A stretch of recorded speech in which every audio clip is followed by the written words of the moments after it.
Hello friends, welcome back to my channel. आज हमने लिया है बी फार्म थर्ड सेमेस्टर का एक नया सब्जेक्ट जो कि है फार्मास्यूटिकल इंजीनियरिंग। और आज हमने इसमें एक नया टॉपिक लिया है जो कि है साइज रिडक्शन। आज हम साइज रिडक्शन के बारे में यहाँ पे डिस्कस करेंगे और उसके बारे में जानेंगे कि वो क्या क्या और कैसे कैसे होता है। Let's start the video.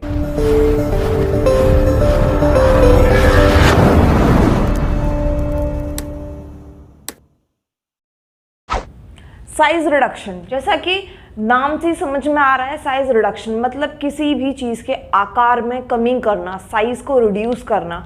अब हम यहाँ पे साइज को क्यों रिड्यूस कर रहे हैं, उसका मकसद क्या है? तो बेसिकली किसी भी चीज़ के साइज को हम क्यों रिड्यूस करते हैं, ताकि जो उसका हमें प्रॉपर जो चीज़ है, प्रॉपर मतलब कि यूनिफॉर्म जो है वो हमें मिल जाए। जैसे कि फॉर एग्जांपल मान लीजिए आप लोग, पहले के टाइम में क्या होता था, जैसे आज भी हम लोग देखते हैं, जो हमारे पास मिश्री होती है, मिश्री वो बहुत बड़ा पार्टिकल होता है, किसका? शुगर का। लेकिन जो हम लोग घर में यूज़ करते हैं वो क्या होता है, वो छोटे छोटे पार्टिकल्स में हमारे यहाँ पे शुगर आती है। तो कहीं ना कहीं जो वो मिश्री वाला पार्ट है, बड़ा वाला पार्ट है, वो कहीं ना कहीं इंडस्ट्री में छोटे पार्ट्स में क्या किया गया, उसको रिड्यूस किया गया। क्यों? ताकि वो हम उसको अच्छे से, जितनी हमारी रिक्वायरमेंट हो, जितना हमें चाहिए, हम उसको प्रॉपरली ले सकें।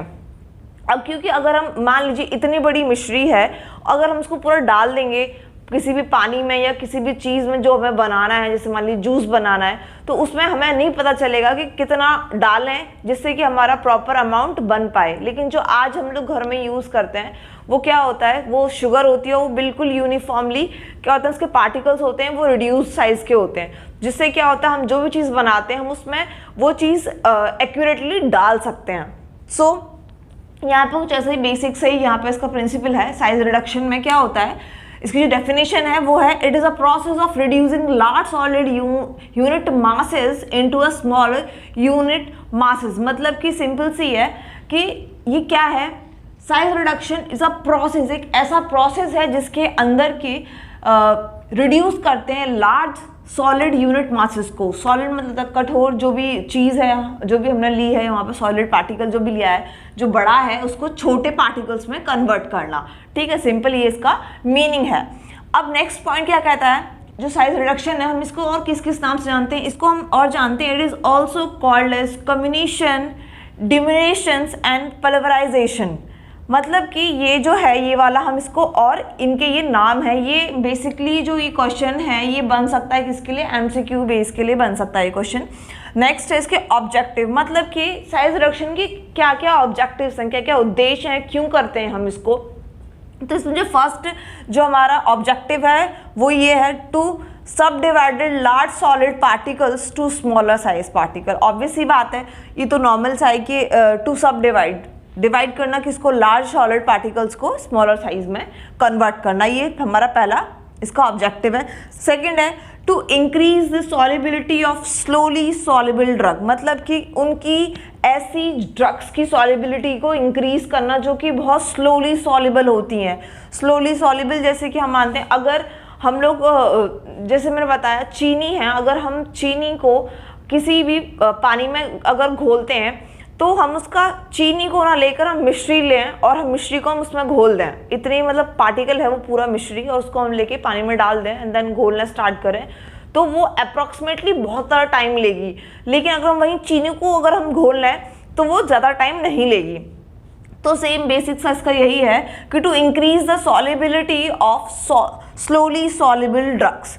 अब थर्ड वन है to give uniform mixing which provide homogeneous mixture, मतलब कि क्या, टू गिव यूनिफॉर्म मिक्सिंग, क्या देने के लिए? यूनिफॉर्म मिक्सिंग देने के लिए, विच प्रोवाइड होमोजीनियस मिक्सचर, जो कि क्या दे सके? होमोजीनियस मिक्सचर, मतलब सेम मिक्सचर दे सके। ऐसा नहीं कहीं पे छोटे पार्टिकल्स हों, बड़े पार्टिकल्स हों, या फिर कहीं पे कैसे भी हों। जैसे फॉर एग्जांपल ले लीजिए आप, पहले टाइम में क्या होता था कि आज के टाइम में हम लोग घर में जो यूज़ करते हैं सॉल्ट, जिसे नमक कहते हैं, तो वो क्या था, पहले के टाइम में बूढ़े जो लोग होते थे वो पूरे की पूरी मतलब बोरियां लेके आते थे, और उसमें क्या था कि जो नमक के पार्टिकल्स जो होते थे वो कहीं ना कहीं अनइक्वल साइज के होते थे, कोई बहुत बड़ा, कोई छोटा, कोई कैसा भी होता था। लेकिन आज के टाइम में क्या होता है कि जो हम लोग घर में नमक लेके आते हैं वो बहुत मतलब बिल्कुल ही उसके जो पार्टिकल्स सारे सेम साइज के पार्टिकल्स होते हैं उसके। तो यही है वो, मतलब कि होमोजीनियस मिक्सचर हमें मिलना चाहिए, ये इसका एक उद्देश्य है। नेक्स्ट पॉइंट है to decrease the disintegration time of drug. यहाँ पे हम ड्रग्स के बारे में बात कर रहे हैं, बेसिकली सॉलिड ड्रग्स के बारे में बात करें तो डिसइंटीग्रेशन टाइम क्या होता है, जब कोई भी हमने दवाई ली, ड्रग लिया बॉडी के अंदर, जैसे मान लीजिए हमने कोई टैबलेट ली, अब टैबलेट क्या होगी, हमने ले ली एज इट इज टैबलेट ले ली, अब क्या बॉडी में जाके टूटेगी, छोटे छोटे पार्टिकल्स में टूटेगी, तो क्या होगा ये मतलब कि ये क्या हुई, ये टैबलेट जब हमने ली, हमने ये ड्रग जो हमने ली क्या हुई, डिसइंटीग्रेट हुई, मतलब टूटी। डिसइंटीग्रेशन का मतलब होता है टूटना, तो क्या करेगी डिसइंटीग्रेशन टाइम को क्या कर देगी, डिक्रीज कर देगी। मान लीजिए अगर हम इसको लेते, हम अगर ऐसे फॉर्म में लिया तो क्या होगा, अब ये मान लीजिए अगर ये इसका साइज रिडक्शन ना हो, अगर इस ड्रग का साइज रिडक्शन ना हो तो क्या होगा, ये बहुत ज़्यादा लॉन्ग टाइम लेगी किसके लिए, एब्जॉर्ब होने के लिए ब्लड में। लेकिन अगर क्या हो, अगर हम इसका साइज रिडक्शन कर दें, साइज को तोड़ दें, छोटे छोटे पार्टिकल्स में तोड़ दें, तो क्या होगा, वो जिसका जो डिक्रीज दे डिसइंटीग्रेशन टाइम को कम कर देगी। ठीक है, अब जो इसका फिफ्थ पॉइंट है to increase the absorption rate. Obvious सी बात है, अगर ये जल्दी से इसका डिसइंटीग्रेशन टाइम कम हो जाएगा तो जल्दी टूट जाएगी, और जल्दी टूटने से क्या होगा, ये जैसे ये इसका साइज रिडक्शन हो गया ड्रग का, तो इसका एब्जॉर्प्शन भी अच्छा होगा, और एब्जॉर्प्शन इसका इंक्रीज हो जाएगा और अच्छा भी होगा। तो यही है इसमें। अब क्या है, इसका सिक्स पॉइंट है to increase stability of emulsion and suspension. तो और ये क्या करता है, इसका एक मुख्य उद्देश्य ये भी है कि ये किसकी स्टेबिलिटी को बढ़ाता है, इमल्शन और सस्पेंशन की स्टेबिलिटी को भी इंक्रीज करता है। मैकेनिज्म, इसमें जो फर्स्ट है हमारा वो है हमारा इम्पैक्ट। इम्पैक्ट क्या कहता है, particle break by a single rigid force. इसमें क्या होता है, जो पार्टिकल है हमारा, ड्रग पार्टिकल है हमारा, वो क्या होगा कि वो किसके द्वारा तोड़ा जाएगा, by a single rigid force के द्वारा तोड़ा जाएगा इसमें। अब जो इसका सेकंड पॉइंट है वो है मटेरियल इज मोर और लेस स्टेशनरी। जो भी मटेरियल है, मतलब जो ड्रग है, वो क्या होगा, मोर और लेस स्टेशनरी, मतलब ये तो रुका भी हो सकता है और नहीं भी रुका हो सकता अपनी जगह पे। And it is hit by an object moving at high speed. और किसके द्वारा तोड़ा जाएगा, जो ऑब्जेक्ट है जो कि बहुत तेज स्पीड पे चल रहा है उसके द्वारा तोड़ा जाएगा। इसका एग्जाम्पल है हैमर मिल और बार, मतलब बार्स। अब इसमें क्या है, इसमें एक बेसिक सी चीज़ है कि इसमें जो मैंने बताया आपको, मटेरियल मान लीजिए ड्रग है और ये हमारी एक हैमर मिल है, तो ये इसमें ये तीन कंडीशन बनाता है क्या, हमारा इम्पैक्ट। या तो ये हैमर मिल इसको बीट कर रहा होगा, हिट कर रहा होगा, या क्या होगा, या ये जो पार्टिकल है, मटेरियल का पार्टिकल है, ये इस पे आके हिट हो रहा होगा। और थर्ड कंडीशन ये है कि या फिर मटेरियल ही आपस में क्या कर रहे होंगे, हिट कर रहे होंगे। तो इसमें जो पहले बोला है कि मोर और लेस स्टेशनरी, मतलब यहाँ पे स्टेशनरी हो भी सकता है और नहीं भी हो सकता है। तो इसमें दोनों चीज़ क्या हो सकती है, कहीं ना कहीं मूवेबल भी हो सकती है, स्टेशनरी भी हो सकती हैं। सेकेंड है कंप्रेशन। कंप्रेशन में क्या है, material is crush between two rigid forces. मतलब इसमें जो मटेरियल होगा, जो ड्रग मटेरियल होगा, वो क्या होगा, क्रश होगा बिटवीन टू रिजिड फोर्सेस के द्वारा। जैसे कि इसमें बेसिकली है रोलर मिल आता है हमारा, इसमें particles fall between two rigid rollers and disintegrate into smaller particles. इसमें क्या होता है, पार्टिकल्स क्या होते हैं, जो भी ड्रग मटेरियल है वो फॉल होगा किसके बीच में, दो रिजिड रोलर्स के बीच में, और क्या होगा उससे कि जो पार्टिकल है वो टूट जाएगा छोटे छोटे पार्टिकल्स में। जैसे रोलर मिल में क्या होता है, जैसे ये एक है रोलर मिल, ये दूसरा रोलर मिल। अब क्या होगा, ये दो रोलर मिल आपस में जब चलेंगी तो क्या होगा, यहाँ से जो मटेरियल है वो डालेंगे तो क्या होगा, ये इनके बीच में यहाँ जाएगा और यहाँ से ये कैसे इसके छोटे छोटे पार्टिकल्स में ये यहाँ से आउट हो जाएगा निकल के। फॉर एग्जांपल मान लीजिए कि ये हमारे पास दो रोलर मिल हैं। अब अगर हम इसके बीच में से यहाँ से कोई पार्टिकल डालते हैं तो जब ये ऐसे ऐसे करके मूव होंगी तो इसमें क्या होगा, ये जो पार्टिकल है वो कहीं ना कहीं इनके बीच में क्रश होगा, और जिससे कि यहाँ पे हमें पाउडर के रूप में, मतलब जो हमने लार्ज पार्टिकल डाला यहाँ से, वो यहाँ पे हमें कैसे फाइन पार्टिकल्स में यहाँ पे मिल जाएगा हमको। तो वही है कंप्रेशन। अब जिसका एग्जांपल है वो है रोलर मिल। हम जो यहाँ पे इंस्ट्रूमेंट पढ़ रहे हैं, हम इनके बारे में सेपरेटली वीडियो बनाएंगे, इनके ऊपर प्रिंसिपल वर्किंग कैसे करते हैं, इनके यूजेस क्या हैं, मेरिट्स क्या हैं, इसके एडवांटेजेस क्या हैं, डिसएडवांटेजेस क्या हैं, उसमें सब पढ़ेंगे हम। अब थर्ड है हमारा जिसका मैकेनिज्म है वो है कटिंग। कटिंग सिंपली होता है material is cut by sharp and thin knife. इसमें जो मटेरियल होता है, ड्रग मटेरियल क्या करता है, cut by a sharp and thin knifes, मतलब चाकुओं के द्वारा जो पार्टिकल है मटेरियल वो छोटे पार्ट्स में तोड़ा जाता है। जैसे फॉर एग्जांपल कटर मिल इसमें यूज़ होते हैं। उसमें कटर मिल में क्या होता है कि बेसिकली कुछ भी नहीं है इसमें, कि यहाँ पे नाइफ लगे होते हैं, ऐसे नाइफ लगे होते हैं जिसकी मदद से पार्टिकल इन पे गिरता है और क्या करता है, ये बहुत शार्प होते हैं, जिसकी मदद से क्या होता है, जो अपने पार्टिकल डाला, मटेरियल डाला, वो छोटे छोटे पार्टिकल्स में आता है बाहर निकल के। ठीक है, तो इसका एग्जाम्पल है कटर मिल। अब फोर्थ है शीयर। शीयर क्या होता है, शीयर बेसिकली कुछ भी नहीं है, शीयर कटिंग और क्रशिंग का कॉम्बो है, मतलब combination of cutting and crushing. इसमें क्या होता है, कटिंग भी होती है और क्रशिंग भी होती है, मतलब पार्टिकल्स जो भी हमारा इंस्ट्रूमेंट होगा इसके अंदर वो नाइफ भी कैरी करेगा और बार्स भी कैरी करेगा। नाइफ क्यों कैरी करेगा, नाइफ करेगा कटिंग के लिए कैरी, और बार करेगा किसके लिए, क्रशिंग के लिए।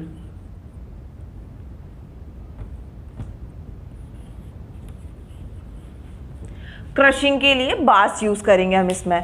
ठीक है, तो equipments consist both knife and bars. तो इसमें बार्स और नाइफ दोनों ही कैरी करेंगे, कटिंग के लिए और क्रशिंग के लिए। क्रशिंग जैसे कि मतलब किसी को क्रश कर देना, जैसे हम लोग घर में देखा होगा किसी भी चीज़ को रगड़ देते हैं ना, उसको कहते हैं क्रशिंग।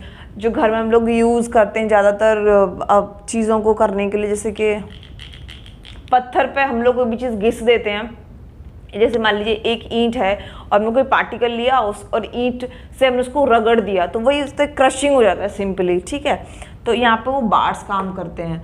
अब जो हमारा इसमें जिसका इक्विपमेंट है वो है कॉलॉइड मिल। अब फिफ्थ जो उसका मैकेनिज्म है वो है आर्ट्रेशन। आर्ट्रेशन क्या होता है, breaking of particle due to rubbing action of two particles. मतलब इसमें क्या होता है, पार्टिकल्स क्या करते हैं, रब करते हैं, आपस में रब करते हैं, जिसकी मदद से क्या होता है, ब्रेकिंग होता है पार्टिकल्स का। इसका एग्जाम्पल है फ्लूइड एनर्जी मिल। इसके अंदर आर्ट्रेशन के अंदर क्या होता है, इसमें जो एक जो पार्ट है इंस्ट्रूमेंट का, एक पार्ट होता है वो स्टेशनरी होता है और एक मूविंग होता है। बेसिकली यहाँ पे जो मटेरियल है वो मूविंग होता है, और जबकि जो कि इंस्ट्रूमेंट है जो कि क्या कर रहा है, इसको पार्टिकल को ब्रेक कर रहा है, वो कहीं ना कहीं क्या है, स्टेशनरी अपनी जगह पे ही रहता है। उससे जो ड्रग का पार्टिकल है, जो ड्रग मटेरियल है, वो जाता है और क्या होता है, वो उससे मतलब कि फ्रिक्शन पैदा करता है। फ्रिक्शन मतलब कह सकते हैं हम रबिंग, उससे रबिंग होती है, जिससे कि जो बड़ा वाला पार्टिकल है वो छोटे पार्टिकल्स में टूट टूट के क्या होता है, आता है बाहर निकल के। तो इसमें यही है आर्ट्रेशन। आर्ट्रेशन और इम्पैक्ट में बस थोड़ा सा डिफरेंस है। इसमें क्या होता है, इसमें जो ऑब्जेक्ट है वो मूवेबल भी हो सकता है और नहीं भी हो सकता है। जैसे हमने यहाँ देखा कि हैमर मिल है, हैमर मिल कहीं ना कहीं यहाँ पहले मटेरियल को काट रही है, और यहाँ पे क्या हो रहा है कभी कभी कि यहाँ पे कि ये हैमर मिल अपनी जगह पे है, लेकिन यहाँ पे ड्रग आके उस पर अटैक कर रही है, मतलब कि ड्रग मटेरियल आके अटैक कर रहा है, तो यहाँ पे ये भी मूवेबल है। कभी कभी क्या होता है कि यहाँ पे जो आपस में जो ड्रग मटेरियल है वही क्या कर रहा है, वही मूव कर रहा है। यहाँ पे क्या होता है, यहाँ पे ऑब्जेक्ट स्टेशनरी रहता है, लेकिन जो मटेरियल है वो आके उस पर क्या करता है, क्रशिंग करता है और फ्रिक्शन पैदा करता है, जिसकी वजह से वो क्या होता है, वो बड़े जो लार्ज पार्टिकल्स में आने के बाद में छोटे पार्टिकल्स में हमें मिल जाता है। तो हमने यहाँ पढ़ा इसमें बेसिकली इसका डेफिनेशन साइज रिडक्शन की, इसके ऑब्जेक्टिव क्या क्या है, इसके मैकेनिज्म क्या क्या है, impact, compression, cutting, shear and attrition. तो बेसिकली यहाँ पे आज हमने पढ़ा है साइज रिडक्शन, और इसकी जो हमने चीज़ें देखी आपको शायद समझ में आ गया होगा इसका बेसिक पॉइंट कि हम साइज रिडक्शन क्यों करते हैं। क्योंकि क्या होता है, हमें उसका जो पार्टिकल है, जो ड्रग मटेरियल है, उसका हमें यूनिफॉर्म साइज चाहिए, ताकि वो क्या हो, जो ड्रग के जब हम ड्रग को फॉर्मुलेट करें, जब हम ड्रग को बनाएं, तो उसमें उसका जो साइज रिडक्शन करने के बाद में जो भी हमें पार्टिकल्स मिले हैं वो पूरे उस ड्रग में यूनिफॉर्मली डिस्ट्रीब्यूटेड हो जाएं, जिससे कि हम जब उसको लें हमारी बॉडी के अंदर जाके वो पूरा इफेक्ट दें उस ड्रग का। ठीक है, सो फ्रेंड्स, आज का जो हमारा टॉपिक था वो था हमारा साइज रिडक्शन। इसके आगे हम पढ़ने वाले हैं इसके factor affecting size reduction. So friends, आज के लिए इतना ही। अगर आपको वीडियो पसंद आई हो तो प्लीज़ आप इसे लाइक करो, शेयर करो, कमेंट करो और सब्सक्राइब करो, which is NC pharma studies. Thank you.